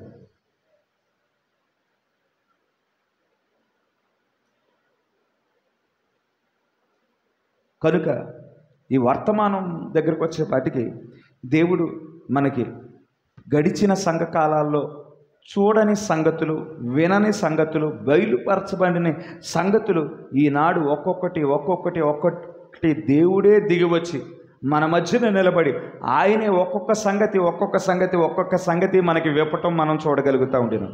హల్లెలూయా. ప్రవక్త గారికి కూడా అంతే. ఆయన దగ్గరుండి ఒక్కొక్క సంగతి బోధిస్తూ ఉన్నాడు. మొదటి ఈడ్పు అయిపోయిన తర్వాత, రెండో ఈడ్పు అయిపోయిన తర్వాత, మూడో ఈడ్పు ప్రారంభమైన తర్వాత దేవుడే ప్రవక్త దగ్గరికి వచ్చాడు. ప్రవక్త గారికి ఆ పలుకుబడిన మాట గురించిన సంగతులు తెలీదు. ఇప్పుడు నీ పరిచర్య మారింది. ఇప్పుడు మొదటి ఈడ్పులో లేవు, రెండో ఈడ్పులో లేవు, మూడో ఈడ్పుకి వచ్చావు. ఇప్పుడు నీ నోట పలుకబడిన మాట ఉంచబడింది అని ప్రవక్త గారికి చెప్తా ఉన్నాడు. ఇప్పుడు నువ్వు మాట్లాడు, అక్కడ లేకపోయినా కానీ ఉనికిలోనికి వస్తాయని చెప్తా ఉన్నాడు. హల్లెలూయా. ఏం కావాలి? ఉడత కావాలా? ఇదిగో ఉడత ఇటు నుంచి ఇటు రావాలని నువ్వు పలికింది సంభవిస్తుంది.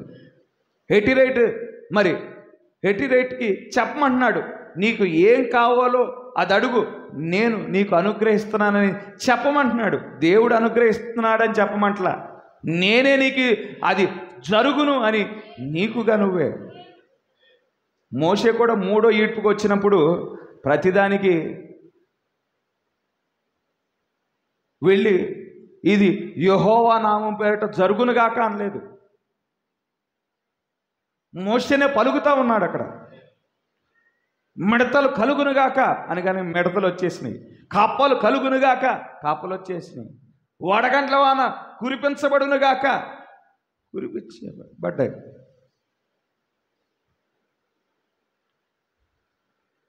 ఆ సంగతులన్నీ దగ్గరుండి యెహోషువ చూస్తూ ఉన్నాడు. మోషే చేసిన సంగతులన్నీ వాగ్దాన దేశంలోనికి ప్రవేశించిన తర్వాత ఆయన కూడా అదే విశ్వాసంతో మూడో ఈడ్పులోనికి ప్రవేశించి సూర్యచంద్రులనే ఆపేసినట్లు మనం చూడగలుగుతూ ఉంటున్నాం. ఆ పలుకుబడిన మాట మూడో ఈడ్పులో ఈనాడు వధువును కూడా దేవుడు తీసుకువస్తూ ఉండినాడు. హల్లెలూయా.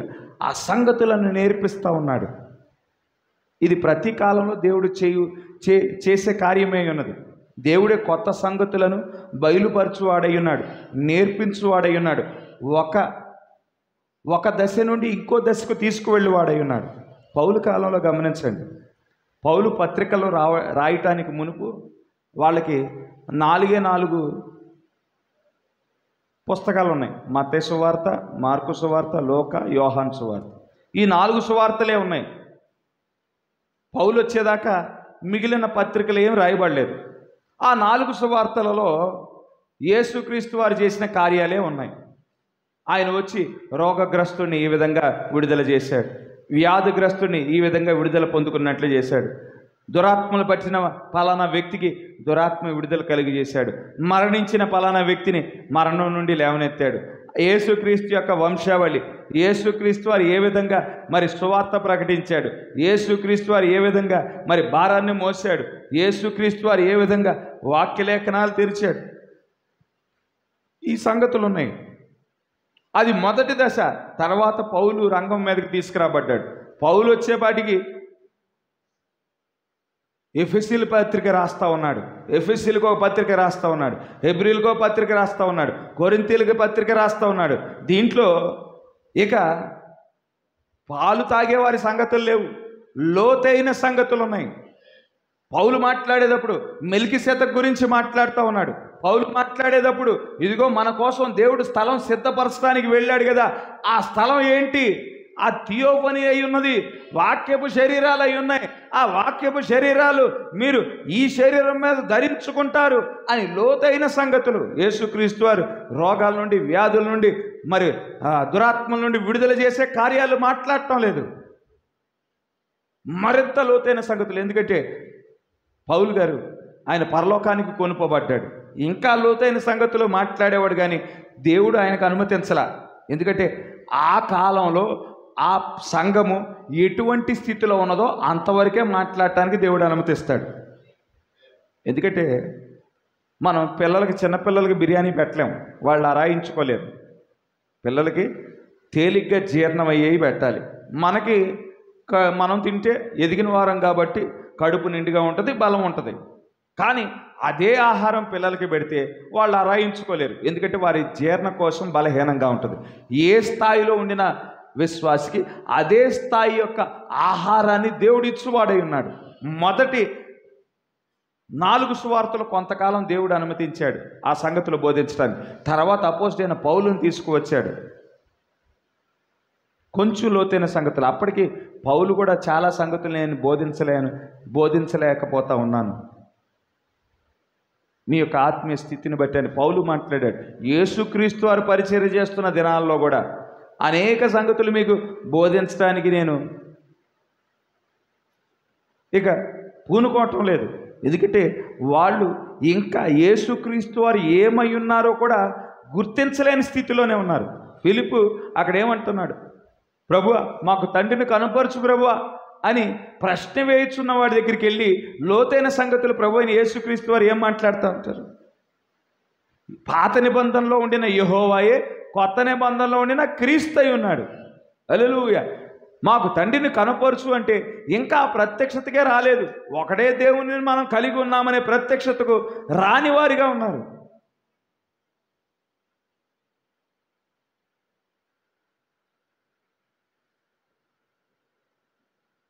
నేను తండ్రి యొద్దకు వెళ్ళనై ఉన్నాను, నేను వెళ్ళు, మార్గం మీకు తెలుసు అన్నప్పుడు ప్రభువా నువ్వు ఎక్కడికి వెళ్తున్నావు మాకు తెలియదుగా, మార్గం చెప్పు అని అంటుంటే చెప్పానుగా, నేనే మార్గాన్ని, నేనే సత్యాన్ని, నేనే జీవాన్ని. నా నామం పేరిట బాప్తిసం పొందాలి, నీటి ద్వారా బాప్తిసం పొందాలి, పరిశుద్ధాత్మతో బాప్తిసం పొందాలి, అప్పుడు తండ్రి యొద్దకు చేరుకుంటారు అని మరలా చెప్పుచున్న పరిస్థితులు. కనుక గమనించండి, దేవుడు ఒక్కొక్క దశ నుండి ఇంకో దశకు తీసుకువెళ్ళేటప్పుడు దేవుడే స్వయంగా మనకి ఆ సంగతులను బోధించే పరిస్థితి దేవుడు ఇక్కడ కలిగి ఉండటం మనం చూడగలుగుతూ ఉండినాం.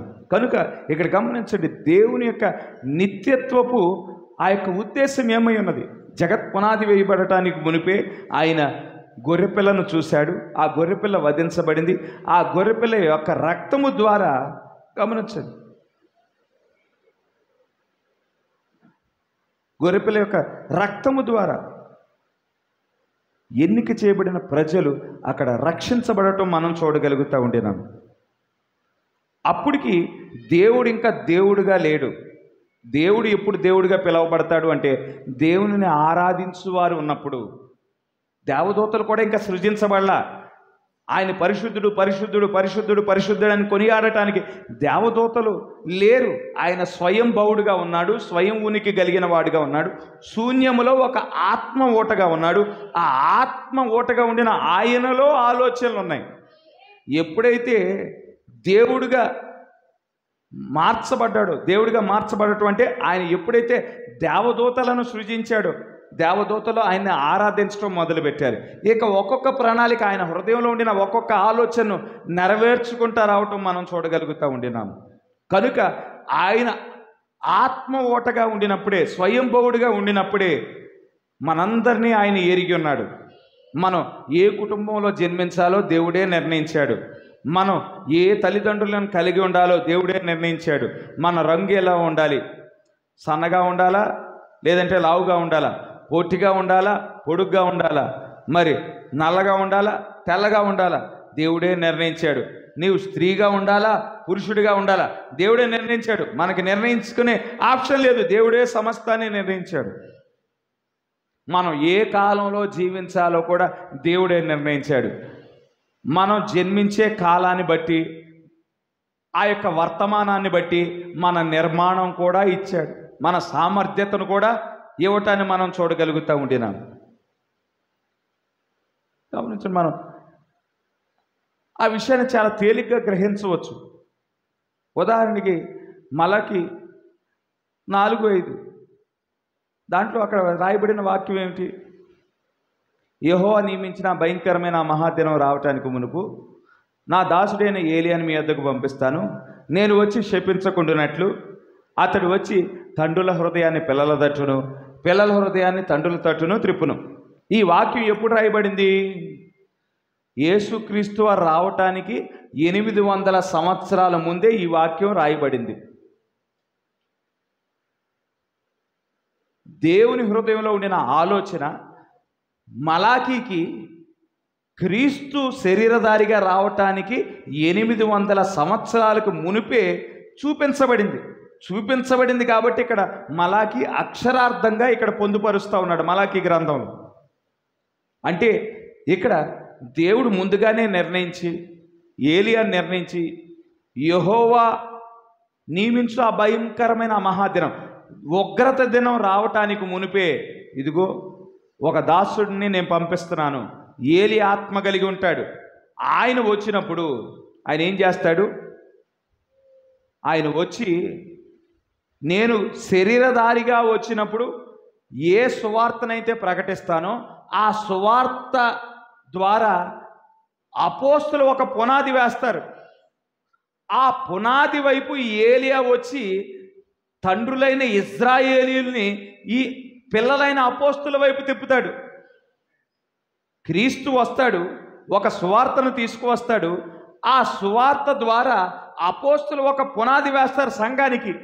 ఈ ఏలియా వచ్చి తండ్రుల హృదయాన్ని పిల్లలైన అపోస్తులు వేసే పునాది వైపు తిప్పుతాడు అని అసలు క్రీస్తు రావటానికి మునిపే, అపోస్తులు రావటానికి మునిపే 800 సంవత్సరాలకు మునిపే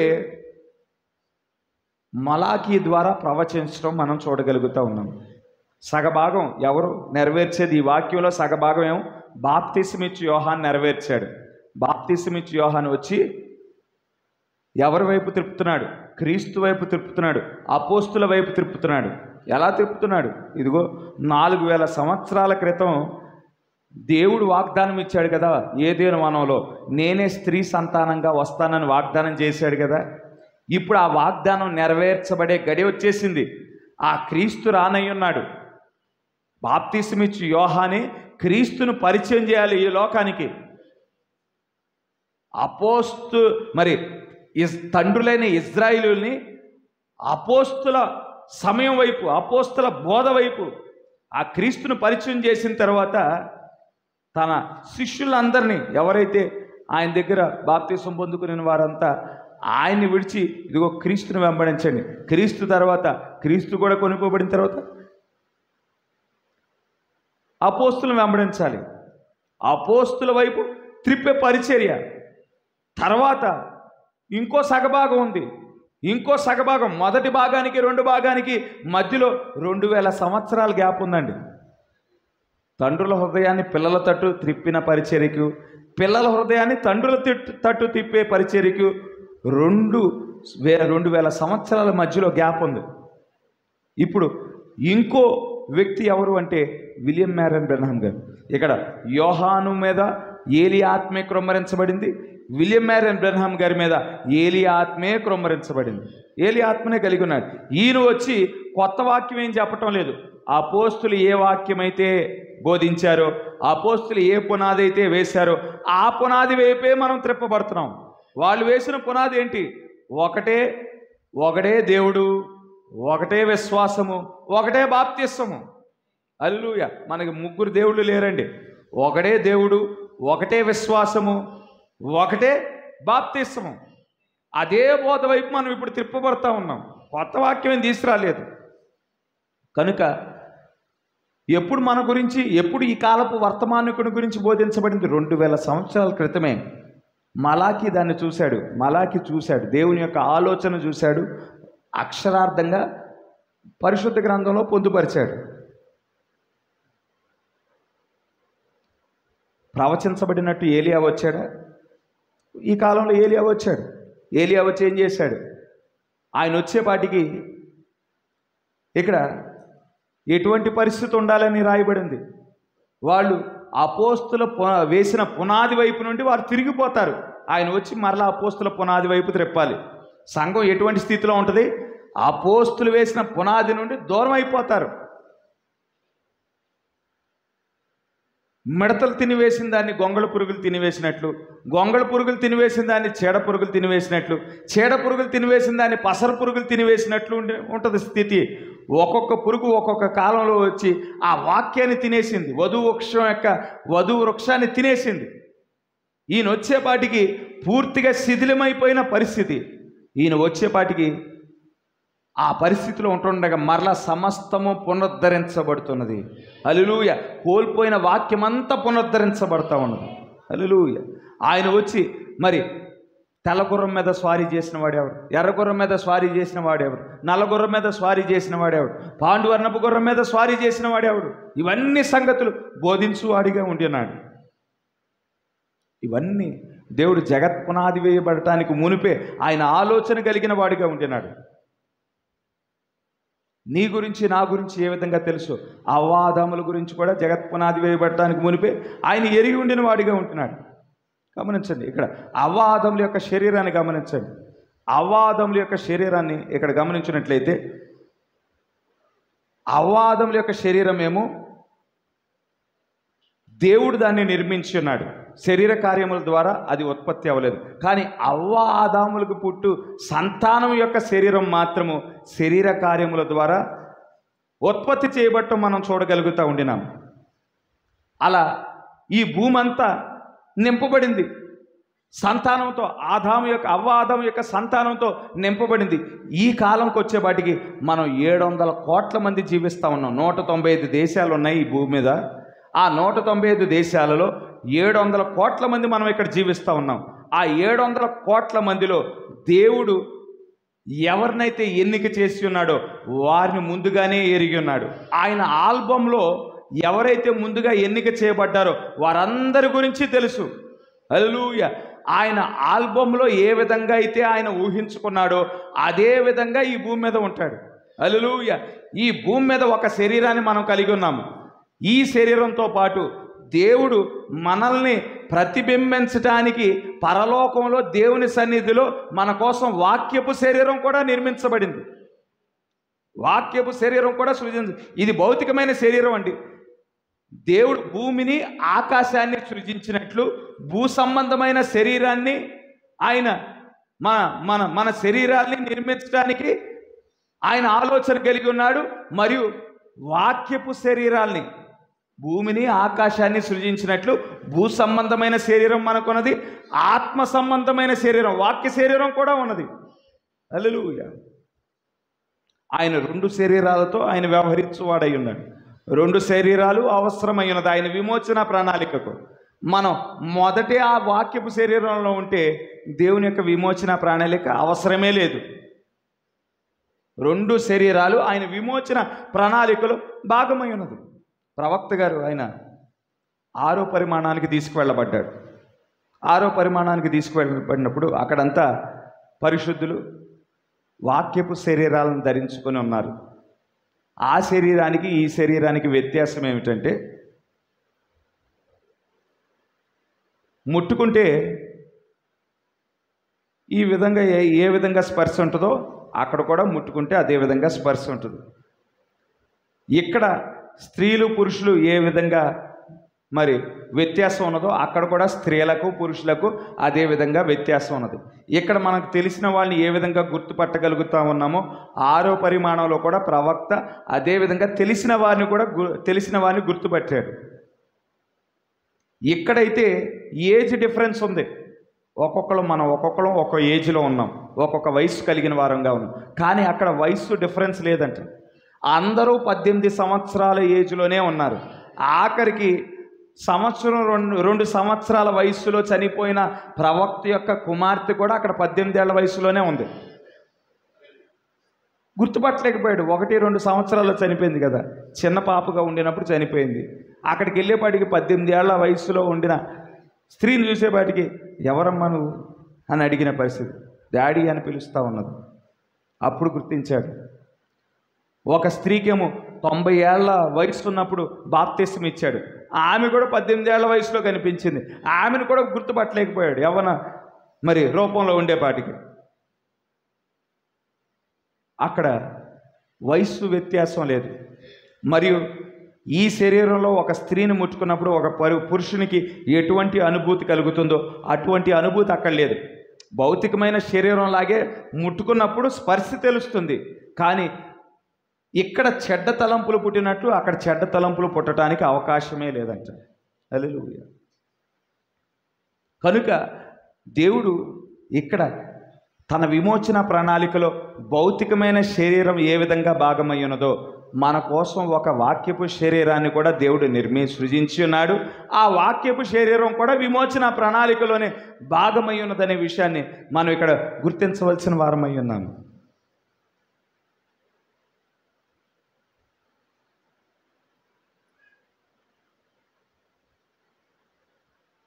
యేసుక్రీస్తు వారు ఆదిమ సంఘం ప్రారంభం కావటానికి మునుపు ఆయన మనుష్య కుమారుడిగా వచ్చాడు.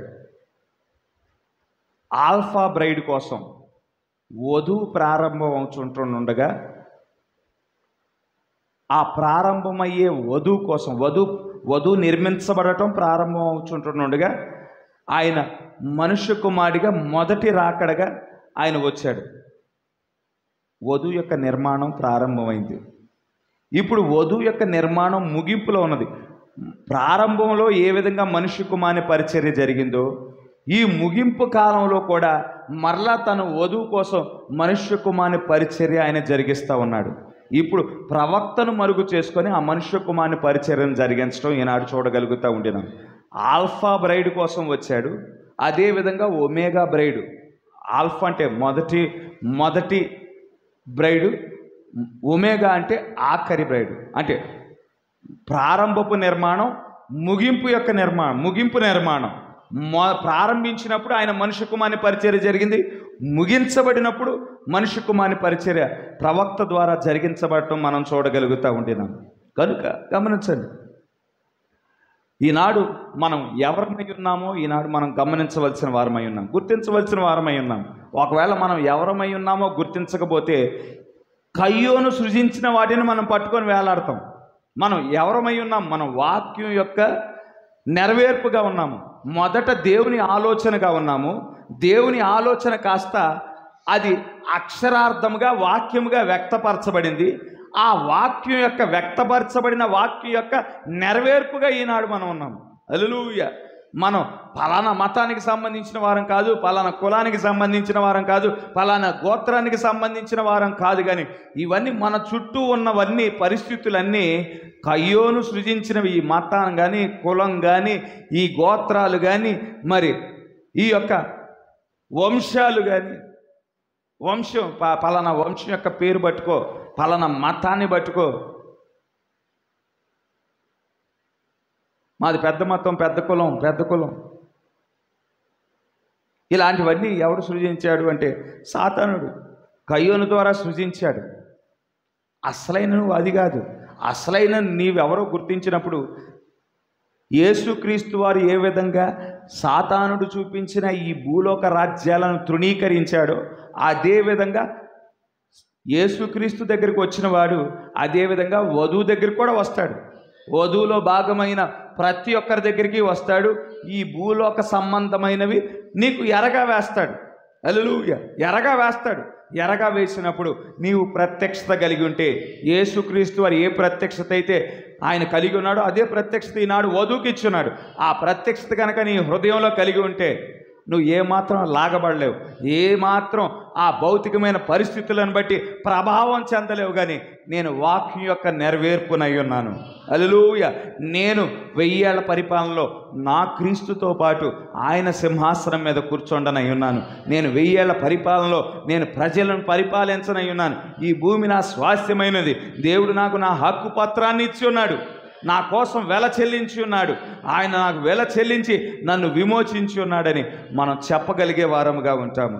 ఆ ప్రత్యక్షతలో మనం కడ వరకు జీవించడానికి గాను దేవుడు కృప చూపించునుగాక. మరి సాతానుడు అనేక రకాలుగా వచ్చినప్పటికీ మరి వాడి యొక్క కుయుక్తులకు మనం మోసపరచబడకుండా యేసుక్రీస్తు వారు మరి సాతానుడి యొక్క కుయుక్తిని ఏ విధంగా అనగదొక్కాడో అదేవిధంగా మనం అనగదొక్కటానికి మన ఆత్మీయమైన నేత్రాలు, మనోనేత్రాలు తెరువునుగాక. దేవుడిచ్చిన మాటలను దీవించునుగాక. ఆమేన్. మరొకసారి మనమంతా లేచి నిలబడదాం. మన మధ్యనున్న మన దేవుని మన స్తుతులతో మన స్తోత్రాలతో కొనియాడదాం. హల్లెలూయా, హల్లెలూయా, హల్లెలూయా, హల్లెలూయా, హల్లెలూయా, హల్లెలూయా. స్తోత్రములు, స్తోత్రములు, స్తోత్రములు, స్తోత్రములు తండ్రి. వందనములు యేసు, వందనములు ప్రభువా. హల్లెలూయా, హల్లెలూయా, హల్లెలూయా, హల్లెలూయా. స్తోత్రములు, స్తోత్రములు, స్తోత్రములు, స్తోత్రములు తండ్రి. వందనములు యేసు, వందనములు ప్రభువా. హల్లెలూయా, హల్లెలూయా, హల్లెలూయా, హల్లెలూయా. స్తోత్రములు, స్తోత్రములు, స్తోత్రములు, స్తోత్రములు, స్తోత్రములు, స్తోత్రములు దేవా, స్తోత్రములు తండ్రి. వందనములు, వందనములు, వందనములు, వందనములు, వందనములు, వందనములు. జీవం కలిగిన దేవా, జీవాధిపతి, స్తోత్రములు తండ్రి. వందనములు యేసయ్య. ఈ రీతిగా మరొక్కసారి మీ సన్నిధానంలో మమ్మల్ని సమావేశపరిచినందుకు వందనములు తండ్రి. మమ్మల్ని సమావేశపరచడమే కాకుండా నీవే మా మధ్యకు దిగి వచ్చావు. ఇప్పటి వరకు మాతో మాట్లాడినందుకు స్తోత్రములు మా గొప్ప దేవుడా. అవును ప్రభా, మేమేమై ఉన్నామో ప్రభువా యేసయ్య ఈనాడు మేము చూడగలుగుతున్నాము తండ్రి. ప్రభా, బాప్తిస్మమిచ్చు యోహాను మా గొప్ప దేవుడా మొదటిగా ప్రభా మీ ఆలోచన అయి ఉన్నాడు తండ్రి. ఆలోచనగా మీ ఆలోచనగా మీ గుణలక్షణముగా మీలో ప్రభా ఒక కణముగా ఉండిన ఆ బాప్తిస్మమిచ్చు యోహానును మా గొప్ప దేవుడా ప్రభా ఆ ఆలోచనను ప్రభా యెషయాకు ప్రభా నీవు చూపించిన దేవుడవై ఉన్నావు తండ్రి. మలాకీకి చూపించిన దేవుడవై ఉన్నావు తండ్రి. వారు మీ యొక్క ఆలోచనను చూసి మా గొప్ప దేవుడా వాక్యముగా ప్రవచన వాక్యముగా వారు అక్షరార్థముగా ప్రభా పరిశుద్ధ గ్రంథంలో పొందుపరిచారు తండ్రి. ప్రభువా యేసయ్య ప్రవచన వాక్యము నుండి ప్రభువా మా గొప్ప దేవుడా ఆ వాక్యం యొక్క నెరవేర్పుగా బాప్తిస్మమిచ్చు యోహాను ఉన్నాడు మా గొప్ప దేవుడా. ఈనాడు ప్రభువా యేసయ్య ప్రభువా బాప్తిస్మమిచ్చు యోహానుని ప్రభా నీవు ఎవరు అని అడిగినప్పుడు తండ్రి ప్రభువా యేసయ్య పలానా జక్రియ పలానా ఎలిజబెత్ యొక్క కుమారుడని చెప్పడు కానీ ప్రభువా యేసయ్య నేను మలాకి 4:5 చెప్తాడు తండ్రి.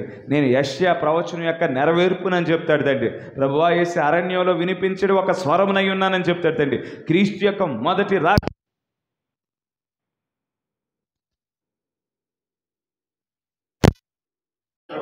చెప్పేవాడిగా ఉంటాడు తండ్రి.